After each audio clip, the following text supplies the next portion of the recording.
नमस्कार, राम राम। सूर्या फाउंडेशन की ओर से ऑनलाइन प्रशिक्षण डेयरी क्षेत्र में रुचि रखने वाले लोगों के लिए करने का आह्वान जब मेरी जानकारी में आया तो मैं बहुत ही प्रसन्न हुआ। वैसे मैं फिजिकली इस कार्यक्रम में उपस्थित रहना चाहता था, मगर हमारा सत्र 19 से शुरू हो रहा है, इसके लिए मैं आप सब लोगों के बीच में रूबरू नहीं आ सकता हूँ। फिर भी मैं इस टेक्नोलॉजी के माध्यम से आप सबको और इस कार्यक्रम को अपनी शुभकामनाएं देना चाहता हूँ।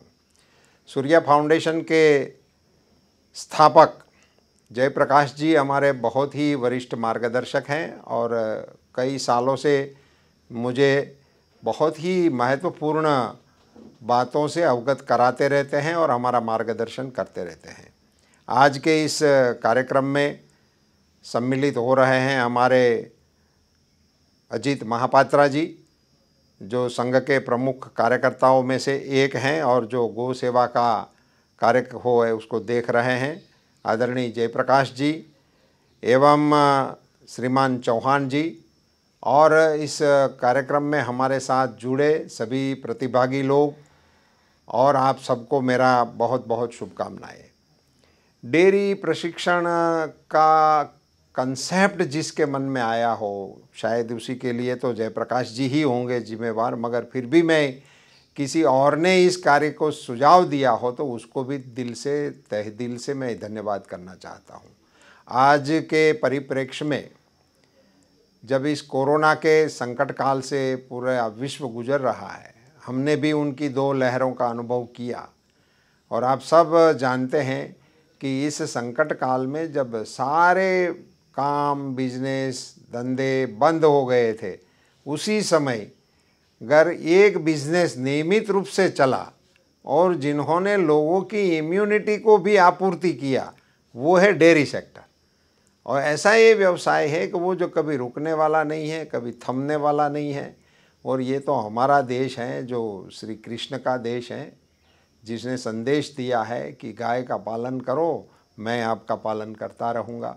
उसी देश में जहाँ हमारे इतिहास ने इसका नोट किया हुआ है, इतिहासविदों ने हमें लिखा पाया है कि इस देश में दूध घी की नदियाँ बहती थी।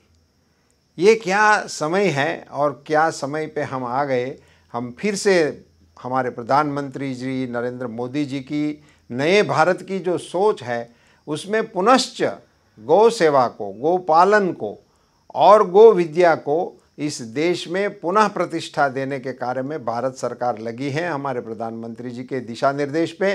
और गो पालन को, पशुपालन को और डेयरी सेक्टर को बढ़ावा देने के लिए इस नई सरकार ने अपनी पहली ही कारोबारी में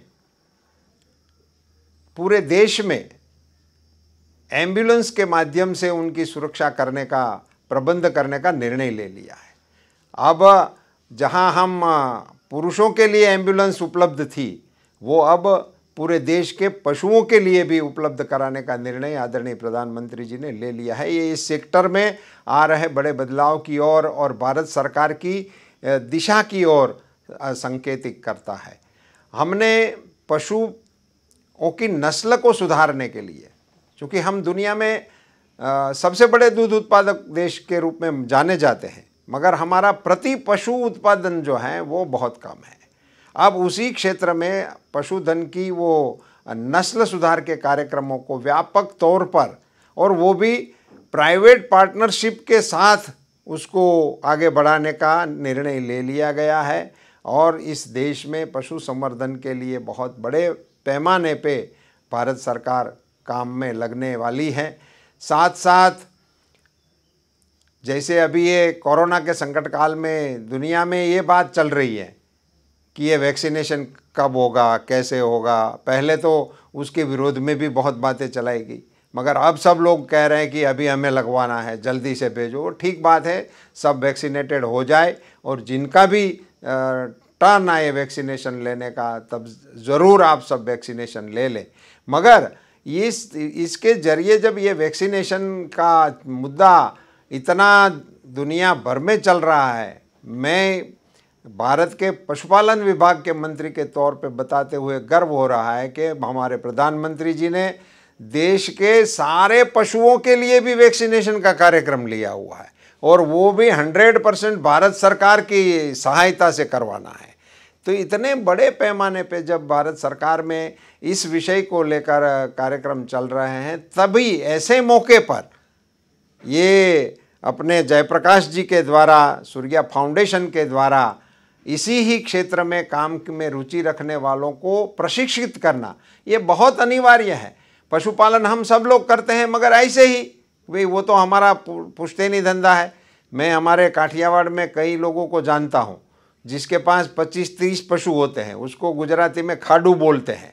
वो खाडू के मालिक होते हैं, मगर एक मेहमान घर पे आता है तो चाय के लिए दूध बाहर ढूंढने जाना पड़ता है। उसके 25 में से एक भी दूध नहीं देता है, और देता भी है तो 2 लीटर। तो उसी से उनकी कभी उन्नति नहीं हो सकती। ये 25 के बजाय एक ही कामधेनु हो और वो 20 लीटर देती हो, तो उसके पूरे परिवार की परवरिश एक ही गाय माता के द्वारा हो सकती है।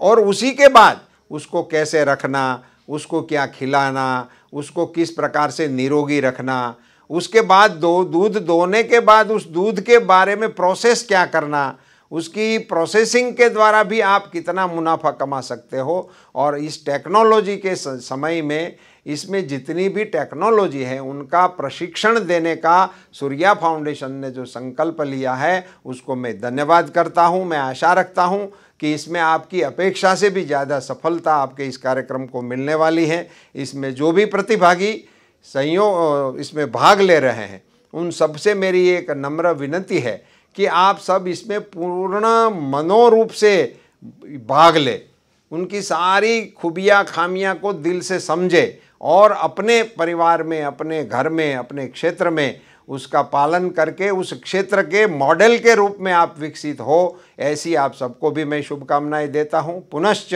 जयप्रकाश जी, आप सबको, आपकी पूरी टीम को, सूर्या फाउंडेशन की जो भी टीम इस संकल्प के साथ इस प्रशिक्षण वर्ग को साकार कर रही है, उन सभी को बहुत बहुत धन्यवाद। भारत माता की जय, गौ माता की जय।